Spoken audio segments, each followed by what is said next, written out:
Êxodo capítulo 29, de 1 a 21. Eis o que farás com eles, para consagrá-los ao meu sacerdócio. Tomarás um bezerro e 2 carneiros sem mancha, pães ázimos, bolos ázimos, amassados com azeite, obreias ázimas untadas com azeite.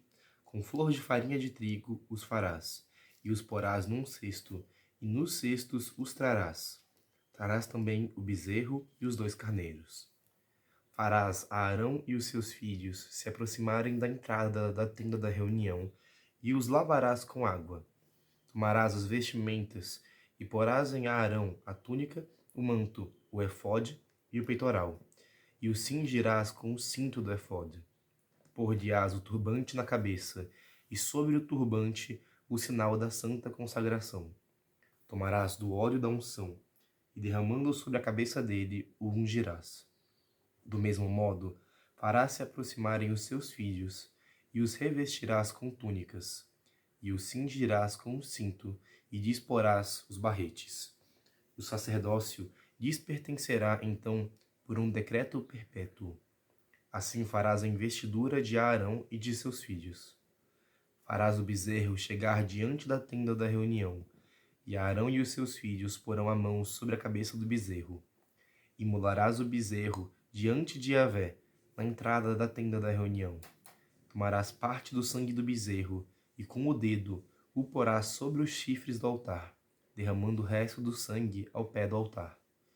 Tomarás toda a gordura que cobre as entranhas, o redenho do fígado, os 2 rins, com a gordura que os envolve, e farás subir o seu suave odor sobre o altar. Mas queimarás fora do acampamento a carne do bezerro, juntamente com o pelo e o excremento. É um sacrifício pelo pecado. Tomarás depois um dos carneiros, e Arão com seus filhos porão as mãos sobre a cabeça dele. Imolarás o carneiro, tomarás o seu sangue, e o jogarás sobre o altar, todo ao redor. Partirás o carneiro em pedaços, e lavadas as entranhas e as pernas, tu as porás sobre os pedaços e sobre a cabeça. Assim queimarás todo o carneiro, fazendo subir a sua fumaça sobre o altar. É um holocausto para Yahvé, é um perfume de suave odor, uma oferta queimada para Yahvé. Tomarás depois o segundo carneiro, e Arão com seus filhos porão as mãos sobre a cabeça dele.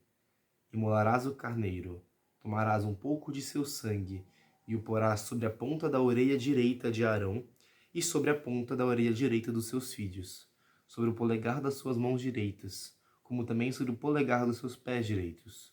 O restante do sangue tu o jogarás sobre o altar, todo ao redor. Tomarás então do sangue que está sobre o altar e do óleo da unção, e o espargirás sobre Arão e suas vestimentas, e sobre seus filhos, e as vestimentas dos seus filhos. Assim eles serão consagrados, ele e as suas vestimentas, assim como os seus filhos e as suas vestimentas.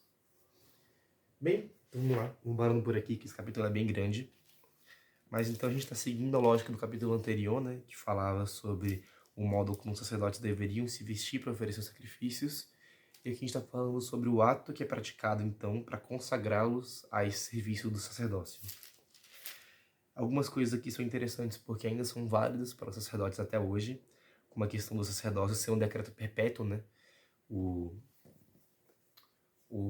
sacramento da ordem na igreja hoje é um dos sacramentos que impõe um caráter perpétuo e por isso só pode ser recebido uma vez. Isso são só 3 sacramentos que fazem esse caráter perpétuo, né? Que é o batismo, a crisma e a ordem. A Eucaristia você pode receber todo dia se você quiser. O matrimônio só dura até a morte de um dos cônjuges. E os sacramentos de cura são recebidos de acordo com a necessidade da pessoa.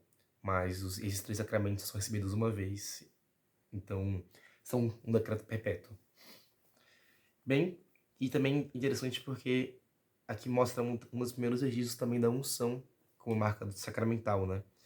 Que é tomarás do óleo da unção e derramando sobre a cabeça dele o ungirás. E o ato de ungir ainda é muito preeminente nesses 3 sacramentos, né? Afinal, principalmente na crisma, né? A unção com óleo é a grande marca central da crisma, mas também faz parte do batismo. E também da unção dos enfermos, né? Tanto que se chama unção dos enfermos. Então a unção ainda é muito importante como marca da graça de Deus agindo na pessoa. Que mais? Assim, e uma última coisa sobre esse capítulo. Eu acabei de ler, assim, acabei de ler não, mas estou quase acabando. Faltam umas 10 páginas só. O Quarto Cálice, de Scott Hahn. É um livro que fala sobre os paralelos da Páscoa hebraica com a Páscoa cristã. E conta meio que assim, uma história da salvação e da paixão de Jesus usando as marcas da antiga aliança com a nova aliança, né? E é muito legal porque muitas referências que ele faz da antiga aliança são estabelecidas aqui no Êxodo. Então, foi coincidência com ele livro agora, mas muita coisa fez sentido por causa disso. E uma coisa que eu lembrei, que ele faz referência no livro, que é desse capítulo, é a questão de colocar as entranhas do segundo carneiro.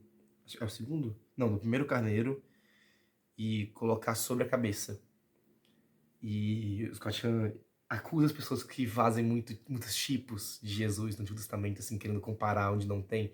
Mas ele mesmo coloca a questão de se comparar essas entranhas sobre a cabeça do carneiro com a coroa de espinhos de Jesus.